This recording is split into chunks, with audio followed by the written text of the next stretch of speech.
Hey, what's up guys? So I recently got back from CES in Las Vegas, and there were quite a few companies there who were releasing dash cams. And in this video, I want to go over some of the most interesting stuff that I learned. We're going to take a look at some of the upcoming dash cams that we can expect later here in 2025.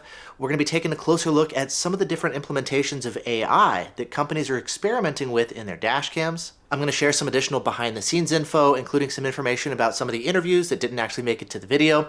And then we're also going to be taking a look at some companies that I don't normally feature here on this channel, but also had some interesting stuff to share as well. Now, one of the best parts of these different shows is the people you get a chance to meet. And in fact, this time around, we had a number of different YouTubers and creators who all came. For example, there was Ben from Safe Drive Solutions. There was Robert, aka Retro Car Guy 530. Matt from Seattle Dashcams was also there, as well as Chuck, aka Panzer Platform. And we had a great time chatting for a while about dashcams, literally up until the point that I had to leave to go and catch my flight. Additionally, I also ran into LifeHackster at the show as well. He's a fellow YouTuber who does a lot of security cam videos, but he's also done some dash cam videos as well. And in fact, he's done one recently about a crash that he had, unfortunately, with his wife. She was driving around in a car and she had a VFO dash cam installed. And unfortunately, when she got into a crash, the dash cam did not properly save that clip so that he could review it afterwards. Now, this is an issue that I've also encountered before with an iTronix dash cam years ago.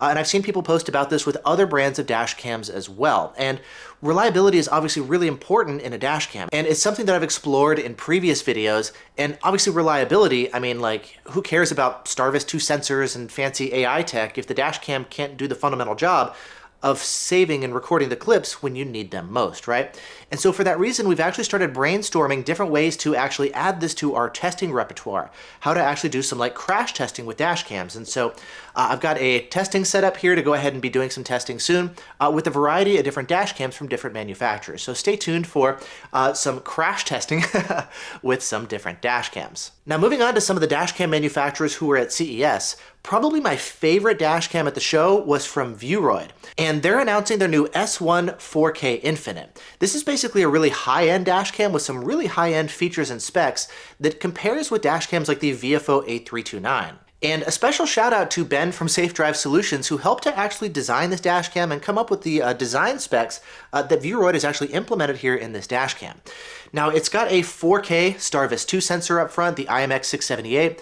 It also records at 60 FPS, just like the VFO does. It's also got a 2K Starvis 2 sensor for the rear as well, the IMX675. It's got HDR, it's got buffered parking recording, etc. However, it also adds some features that are not available on the VFO. For example, it's available as a 3-channel dash cam if you want it with the interior cabin camera as well. It's got low power, long-term energy-saving parking recording, so if you want to be able to record for a long period of time, longer than like a day or so. It's got more advanced overheat protection, and Vueroid is introducing some additional AI software which is going to help you to actually enhance the video quality of the license plates from your dash cam footage, or for privacy reasons, you can also blur license plates or people's faces around if needed as well. Now, there are going to be some sacrifices too. For example, it's not going to support SSDs the way the VFO does, though most people probably don't need that.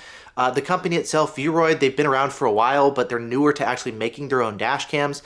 They do make dash cams like the D21 4K, for example, which is also a 4K Starvis 2 dash cam. And this new S1 4K is going to have some additional changes and improvements, which is common. You know, like every time they make a newer model, they're going to be making some tweaks and improvements as they learn from the previous model. But because they haven't made a ton of dash cams in the past, we may run across some maybe design issues and whatnot that I would wish were not there. For example, when we were discussing the dash cam, I was like, hey, you know, it's got a gray front. I would love to see it be all black to have a more stealthy dash cam. Or on top of the dash cam, there's an on-off switch, which I don't necessarily like. I like the idea of maybe in certain instances turning off the dash cam, but I want it to always turn back on next time I get back in the car in case I forget or something. So we kind of went over like different maybe use cases for that on-off switch if it's not turning off the dash cam altogether. So we discussed a lot of things about their dash cams as well. There's also questions about things like customer service and warranty repairs with a company that's a little bit newer. And so there's a lot of question marks here as well, but on paper, in terms of specs and features, I think this is a really interesting dash cam, and it's one that I definitely want to take a closer look at because personally, I love the really higher end dash cams that give me the best video quality and the most useful features possible, and this one seems to check a lot of different boxes. Pricing should be pretty competitive as well, and it's expected to launch around April of 2025. Next, let's take a look at Blackvue. Now at the show, they didn't really have all that much new to share. In fact, they still had their existing lineup of DR970X Plus series dashcams, their 4K Starvis 2 models. However, they do have a new line of dashcams that are going to be coming. They're not available yet, they didn't even have them on display yet, but I did have a chance to talk about these dashcams with a couple different people. Now, initially they were pretty hesitant about sharing some of the information about these dash cams, but I think they talked right before we did the video, and by the time we shot the video, they actually started opening up about some of the specs and details far more than I was actually expecting on camera. Now, there are some features that they didn't talk about on camera, which is totally understandable, but some of the main highlights of these new models, we don't know the names of them yet, but they're going to be featuring some upgraded sensors, especially for the rear. So currently with the Blackvue dash cams, they're limited to 1080p in the rear, while a lot of the manufacturers are now stepping up to like 2K for the rear cameras. Well, Blackvue is going to be stepping up to 2K and even 4K for their new line of dash cams. So there's going to be like 2K, 2K, there's going to be 4K front, 2K rear, or even 4K front and 4K rear. So that's going to be pretty cool, giving you 4K in both directions. Now, there are a couple companies that are currently doing this. For example, there's the new Red Tiger F77, which features the 4K Starvis 2 IMX678 in both directions. There's also the Mio 5 S1 Ultra. This is also advertised as 4K 4K, though they're not really open as far as the exact sensors that they're using, and there are some questions as far as if that rear sensor in particular really is 4K, but they've assured me that it actually is. And the Mio 5 is on the list to test, as well as like a bunch of other dash cams. I've actually got a big stack of dash cams to test and review. I might wait on this one, like when the Blackvue comes out, I'll compare this one to the Blackvue and the Red Tiger or something, just to kind of do a bunch and see how they all compare in terms of like 4K, 4K. But again, that is something new that's in the pipeline. Additionally, in the video, they touched on some of the AI stuff, though there wasn't a ton of detail. From some of my earlier conversations off camera, it sounded like some of the biggest improvements for AI is actually going to be for their DMS system. So if you have like one of their interior cabin cameras that is used a lot of times for like fleets and truck drivers, those can record like if the driver forgets to put on their seatbelt, or if they're playing on their phone, or if they're falling asleep at the wheel or something, they can get like a notification to help them wake up and pay attention, or a reminder to put on their seatbelt. And from what I gather, there's going to be some AI improvements that help with this as well, but that's not something that I use, and that's not something that I'm honestly that interested in, but for fleets, it sounds like that could be helpful. Furthermore, when it comes to their cloud capabilities in general, which is what Blackvue is known for, it seems like there's actually going to be a bit of a step backwards if you're not a fleet driver, a business owner. They're going to be revamping their cloud stuff, calling it Fleeta. Basically, they're going to be like redesigning some of the stuff, the UI, there's going to be some improvements there. But if you're not a business user, you're just like a retail consumer, currently you can actually interface with the cloud stuff using both the phone app and the web viewer, but they're going to be taking away the functionality using the web browser, and we're only going to be able to access all the cloud stuff from the phone, which is kind of a disappointment because I actually use it quite a bit from the computer. So they're prioritizing more of like the business fleet side, and that is unfortunately going to be coming at the expense of those of us who use it as non-business people. So that is actually kind of a bummer. They did say that most people use their cloud stuff just through the phone app, which is great, but if you're one of the people like me who also use it through the web browser, well, that's going to be a bummer. And speaking of bummers, I guess, every time I meet up with Blackvue, I'm always like, hey, what's the story with being able to have one Blackvue dashcam that's connected to the cloud share its internet connection with another Blackvue dashcam? This was something that was actually promised when the DR970X Plus series was introduced, but it seems like it's been delayed, and in some of my discussions, they're concerned about like maybe taking too much bandwidth with having like two dash cams with two channels, so now 4 cameras uploading all to the cloud at the same time. I don't know. I've got like 30 gigs of data now, and even after that, like it slows down, but I've still got unlimited data. So like I'm okay with using the extra bandwidth and stuff. Just I really want that capability, but it seems like they're still not going to be introducing it. It's kind of ironic because I've got one Blackvue dashcam that I can connect different phones to, tablets. I connect my radar detectors with cloud capabilities. I connect a ThinkWare dashcam that can connect to the cloud to my Blackvue, so the ThinkWare gets cloud capability. I just can't connect a second Blackvue to the original Blackvue. I don't know if this is going to actually happen, and I'm honestly tired of waiting, so I just ordered like a USB LTE hotspot that I'm going to plug into one of my dashcam batteries, and I'm just going to give myself, again, external Wi-Fi for the whole car that's not actually controlled by Blackvue, and then I'm going to have both Blackvues, which I've actually done in the past, connect to an external Wi-Fi hotspot and give myself the features that I've actually wanted. It can be a little bit more complicated to do external Wi-Fi instead of built into the dashcam, but if Blackvue's not going to do it, then fine, I'm just going to have to come up with another solution. So I guess another annoyance for Blackvue.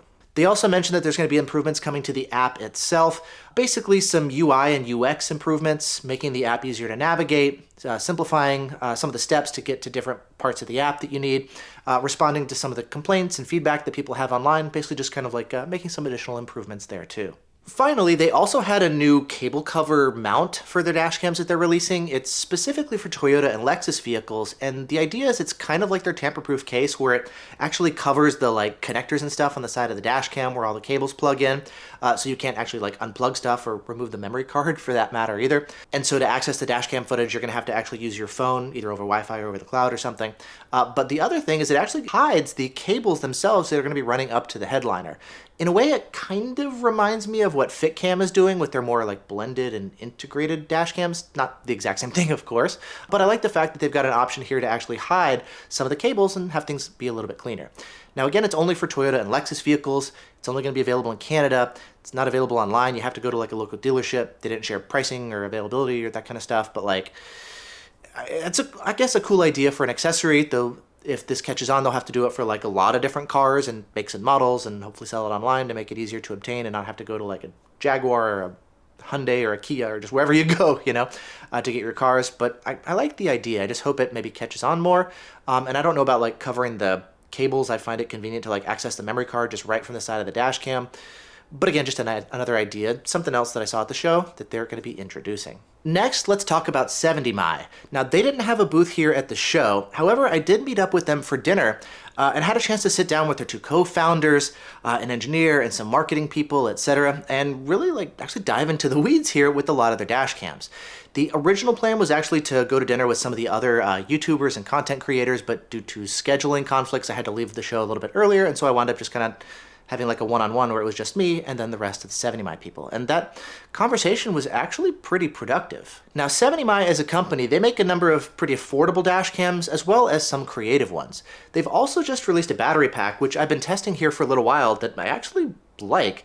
It's got the same capacity and most all the same features as like the $400 dash cam batteries that you see from different companies, but this one actually costs quite a bit less, nearly half the price. Really, the biggest trade-off that I can find is the fact that there's no Bluetooth built in, so like you have to look at the dash cam itself to see the capacity here with these different LEDs, and if you've got it installed in the car where you can't see it, you can't use your phone to like remotely check, you know, how much capacity is remaining in the battery. But given the noticeably lower price point, I think this could actually be a really compelling option, and I've still got to do like my full test and review, and I'm comparing it with some other more affordable dash cam battery solutions. But overall, I think this could be a nice solution if you're looking for like the same capacity as those like $350 to $400 battery packs, but at quite a bit less. These are available now, by the way. There's a cigarette lighter version and a hardwire version. I'll link to it down in the video description.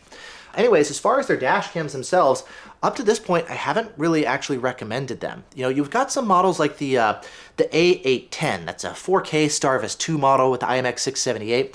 But unfortunately with that one, I feel like they've actually cut too many corners with that dash cam. For example, I don't test or run or recommend dash cams that have batteries built in instead of capacitors. There can be safety issues in high heat situations, and so I just don't recommend batteries or dash cams with batteries. Additionally, there's some situations where it can record at 25 FPS instead of 30, and I really like 4K 30 FPS as a bare minimum. So there's a couple things about the dash cams that I feel like they've maybe cut too many corners on, and I was like, hey, if you release an updated model and if you change these things, I would actually like to take a closer look at it and, you know, test and review and potentially recommend it. But up to this point, no. There's also some creative dash cams. Like they've got the 70mai X200, the Omni. That's actually a rotating dash cam that can point in different directions. At launch, it had quite a bit of issues, and I had some concerns about things like if it's maybe pointed this way, for example, what if it's gonna be missing something coming in another direction? And so even though we've got everything integrated, I still prefer solutions that have multiple cameras to record in different directions. Anyways, when we were at the show, we talked about some of their algorithms and design decisions on like how they actually choose where to point. How do you make sure you're not like recording every single person that walks by? You're focusing on maybe somebody that's a little more suspicious or something. So we kind of went into some of their like thought process behind the algorithms and designs of these dash cams. And they actually told me about, well, a new version of the Dashcam that's coming out. They're coming out with a 4K version, the X800. Again, 4K Starvis 2, IMX678. The new sensor is, of course, going to be one of the changes, and they're also going to be, I think, making some changes with the motor and the way it rotates, and it's going to be supporting now a rear camera as well, so you've got a second camera that goes on the back window. Now, the dash cam itself, it is kind of big and bulky, I know I got a black one. Ben from Safe Drive Solutions, he got like the red and white one. I think the black one is a little bit better looking. It's just a little more stealthy. It's got maybe some red buttons on the side, but adding this one to my big stack of dash cams here to test and review. This is kind of one that I've been thinking in my head, comparing it to like the new Vantrue E360 that has like 2 dedicated front and rear cameras to give you that 360-degree recording without actually having to rotate the camera and potentially miss something. But that's 2 2K sensors instead of 1 4K sensor. So anyways, I'm just kind of like thinking about upcoming dash cam tests and reviews that I want to do. And this is another one that I'm just kind of like thinking about. I don't know how good it's going to be, what it's like, if there's too many trade-offs, but again, just something at some point to test and review. And oh, maybe 2 last things that I just remembered. One was the fact that they're doing some interesting stuff with their video processing. So for example, in the video frame, not everything is going to be equally important. And something they're actually doing, for example, with some of their models they're experimenting with is like actually looking for where license plates are and prioritizing the video quality in those areas, and actually sacrificing some of the video quality in areas that are not as important. So like just trees going by or something, we don't need as much detail and information there. So maybe pulling some of the video quality away from there and focusing on the license plates instead, which I thought was actually kind of a cool idea. Additionally, I mentioned some of the stuff about the batteries and the capacitors. They're actually going to be moving to capacitors for a lot of their newer dash cams, which is really good to see. Additionally, they're experimenting with some battery technologies that are specifically designed to be able to handle hotter temperatures safely. And of course, safety, like first and foremost, is key. And I like the idea of having a battery in a dash cam in theory, as long as it could be done safely, because, well, I've actually tried this with like a Rove dash cam years ago where it had a battery built in, and it actually gave you parking recording built into the dash cam without relying on like, you know, an expensive external dash cam battery pack, which complicates the wiring and installation and adds cost and stuff. If you have a battery in the dash cam, I mean, there were things like you can just plug it into the cigarette lighter to give it power. The dash cam kind of turns off when you're parked, but it's still kind of running on battery with just a G sensor. And in case the car gets hit, the dash cam can wake up and begin recording and then go back to sleep. Non-buffered parking recording is a way to save power with just a little battery built in, but it's a way to give you like a really simple and inexpensive dash cam and get some parking mode functionality built in without having to tie into your car battery or use a dash cam battery pack. So like, I like the idea of having a battery in the dash cam in theory. It just has to be done safely. Otherwise, like, screw the battery, just do a capacitor instead, which just gives you like short battery. So in case of like an impact or something, or the cable gets unplugged, it can save that file to the memory card without corruption and stuff, and then safely shut down the dash cam. So capacitors are, that thing, up to now, the best way to do it, but they're experimenting with different battery technologies that should be able to handle much higher temperatures. So if you're parked on like a really hot part of the world, we'll have to see. Maybe that'll work. We'll see. So again, just a lot of interesting discussion with 70mi. Next up, I also stumbled across the booth for Car and Driver. They had a number of different dash cams on display there. Nothing honestly particularly interesting. There was one that caught my eye called the nano-cam. It's a pretty small dash cam. They've got a 1080p and a 2K version. It looks a lot like a GoPro, and it was cool to see a smaller dash cam compared to what we see with a lot of traditional dash cams. And on a related note, there was also Efan Tech there as well. Now, they're a manufacturer of dash cams who actually resells dash cams to other retailers and resellers. For example, they manufacture dash cams for Costco. They also had a dash cam there on display, which is a rotating dash cam, a lot like the 70mi one, except it only costs $50. Now, that is $50 wholesale, not retail. And it also said 4K on the dash cam, but I wasn't sure if it was actually true 4K or not. And I'm guessing it's going to be much simpler than the 70mi implementation, but nevertheless, it was cool to see another idea here for a rotating dash cam. Now, interestingly, right next to it, they actually had the Car and Driver dash cam on display as well. They're the manufacturer for that nano-cam that I just looked at. And it was kind of funny to see both the manufacturer there actually producing the dash cam, as well as Car and Driver showing off that dash cam with their name stamped on it. Next, let's take a look at Nextbase. Now, the main dash cam I was interested in there was the Nextbase IQ. It's one that I took a look at last year, and it's got a lot of really cool, creative, and innovative features. Unfortunately, though, the dash cam at launch had quite a bit of issues. A lot of those issues have since been improved with firmware updates. Additionally, they sent me some video quality samples, and I was surprised to see how poor the video quality was. Even the 4K version, the video quality was a lot lower than I was expecting. Additionally, some of the features that I was most interested in, like the Road Watch AI, for example, that's the feature that's supposed to be able to look out and measure the distance and speed of other vehicles. And I was really curious to see how well this works in practice. You know, how does it compare to like an actual police radar gun, for example? Unfortunately, a year later, that feature is still not available. And so with some of the bugs that are being fixed, with the lower video quality than expected, with one of the main features that I was interested in still not being available, I've still kind of been like putting off actually, investing the time and energy into testing and reviewing. We've also been seeing some things that are like hardware limitations, like the mount, for example. If you take a look at the Dashcam, the base of it is pretty big because it's got like the LTE antennas and whatnot. And if you've got a car that behind the rearview mirror has like a really wide area for ADAS cameras or whatever, you have to like install the Dashcam off to the side, which means the Dashcam is probably gonna be pointed off at a weird angle. Now, if you take a look at the Nextbase Pico, which they recently introduced, this is a smaller Dashcam, kind of like the Garmin Mini series. This one actually has an adjustable mount that allows you to angle the Dashcam and rotate it if needed. That's missing on the bigger IQ, and that's a feature that I actually wish was implemented there. So, I don't know. With the IQ, was really, kind of pumped about it. I even interviewed Sam, one of their lead engineers last year, just kind of learning about some of the technical details. But this is one of the situations where like I look at the execution and I'm kind of left wanting. Now, as far as new stuff, they did have a Dashcam on display meant for fleet customers. It's the 385 GW series. Nothing particularly noteworthy, except for the fact that it actually features a Starvis 2 sensor with clear HDR. Now, this is pretty interesting. This is the first time I've seen a manufacturer that I've been able to verify is actually using clear HDR. Now, clear HDR is actually a new feature that was implemented with the Starvis 2 line of sensors. It's different from DOL HDR, which takes two different images at different times and overlaps them. Digital overlap, DOL HDR. The issue with that is because you're driving down the road, those two images taken at different times are going to not quite overlap perfectly. There's a little bit of an offset, which can lead to some weird ghosting in the images. Clear HDR is designed to actually take those two images at the exact same time to do away with the ghosting artifacting that you would see otherwise.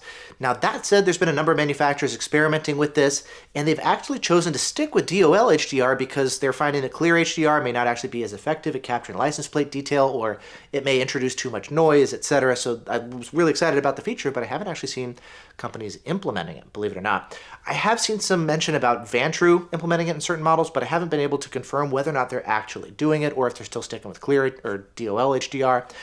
But we had a chance to check in with Sam. He was at the show as well, not at the exact same time as me, so I didn't have a chance to see him in person, but he was there and he was able to confirm that yes, they actually are implementing clear HDR. So that was actually pretty cool to see. Next, let's take a look at Carmate. So Carmate, they make a lot of really cool like 360-degree dash cams, and they had some models that we've taken a look at in previous shows as well.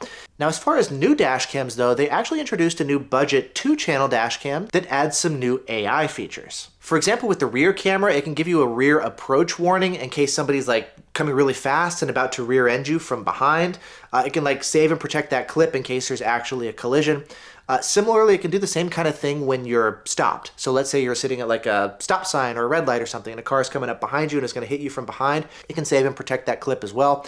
I'm not totally sure why that would be super necessary because the dash cam is already recording continuously anyways, and then in case of a collision, I mean, the G sensor is already going to trigger and create like an emergency recording, but you do have that feature added here as well. That said, the feature is actually called the rear approach warning, and so I'm curious if there's actually going to be like a warning inside the car if the dash cam is sensing a potential impending rear collision. It's actually a feature that's implemented in the Stalker DSR-2X police radar gun for when they may be pulled over on the side of the road with the customer. The rear antenna can fire, and if it senses that the officer's car is about to get rear-ended, it can actually sound an alarm on the radar gun to let the officer know so they can maybe like jump out of the way or something in case the cars are about to crash or something. So that's an implementation that actually is in practice, I think is actually really useful. And I'm curious, they mentioned, I think, at the show that it's mostly just to like record the stuff, but I hope that it adds some kind of like warnings as well. Finally, there's also a new AI feature called peeping detection. And the idea is instead of just recording every single motion clip of every car going by and person going by or trees blowing in the wind or something or rain coming down the windshield, which can trigger a lot of unwanted, unnecessary recordings, and then you play with like the motion detection thresholds, how sensitive it is. This feature is actually designed to like do a better job of recording just maybe some of the suspicious clips. So if it senses somebody in front of the car that they're staying there and they're like peeping inside the car, that can actually trigger the AI to create a parking mode motion detection clip for the peeping detection. So I believe 70mod, they mentioned something similar as far as like how the dash cameras are actually tracking and rotating in different directions, like when it triggers rotation and stuff. So companies are trying to find ways to actually cut down on some of the, I don't know, false alerts, but like unnecessary recordings for motion detection to really prioritize recording just those clips when maybe something is particularly suspicious or noteworthy. Next, let's take a look at Botslab.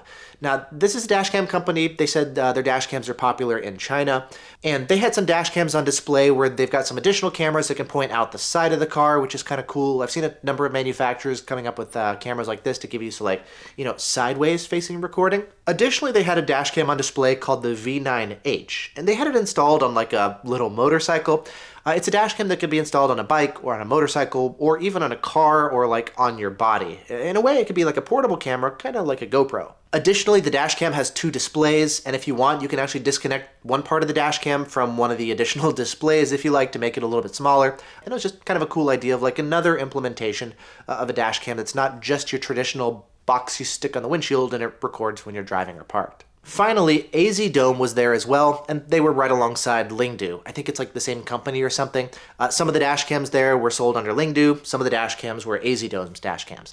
Now, there aren't really any dashcams from AZDOME that I've been particularly interested in, either of these models, and briefly looking over the lineup there on the show, again, there was nothing that really caught my attention that they had on display either. And speaking of these different names and stuff, there were actually some other dashcam companies there as well.